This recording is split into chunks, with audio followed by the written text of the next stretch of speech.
कहाँ रोज भोज हो रहे हैं यार, कहाँ रोज भोज हो रहे हैं। कोई वृंदावन धाम थोड़ी है।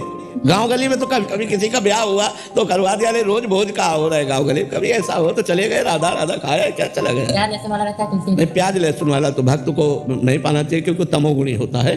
तो बता दे भाई कि हम प्याज लहसुन नहीं पाते हैं तो बात नहीं। तो जैसे गांव में हमारे प्याज लहसुन पड़ा निमंत्रण होता था जिसमें भोजन बनता था, तो खीर में प्याज लहसुन नहीं होता, गुलाब जामुन में प्याज लहसुन नहीं होता।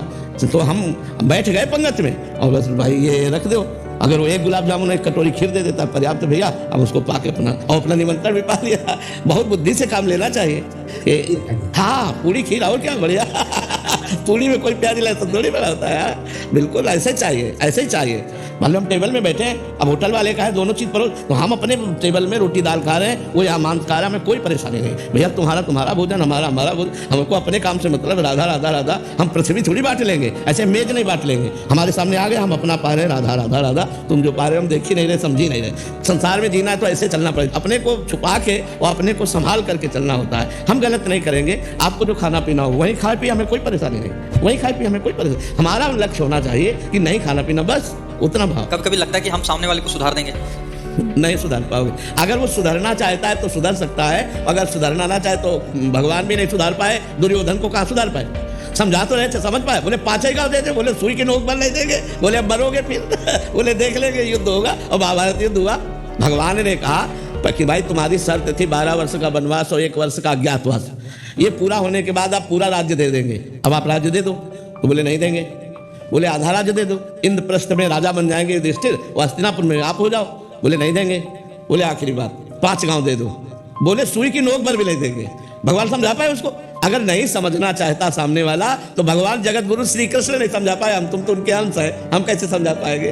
राधे राधे महाराज जी मुझे गुस्सा बहुत आता है। उस स्थिति में सामने वाले को उल्टा सीधा कह देते। कुछ समय पहले पति के गलत व्यवहार से क्रोधित होकर मैंने नहीं, उसे गुस्सा किसी का भी मंगल नहीं करता, ना अपना मंगल करता है ना दूसरे का मंगल करता है। गुस्सा में अपनी भी हानि होती है, हृदय जलता है, और क्रोध से गलत शब्द निकल जाए तो सामने वाले का हृदय जलता है। हमें लगता है जिस समय गुस्सा आवे उस समय मौन रहना चाहिए, दोनों दांत ऊपर नीचे के कस के दबा के बोलना नहीं। अगर बोले तो गड़बड़ हो जाएगा, नहीं बोलना और वहां से हट जाए।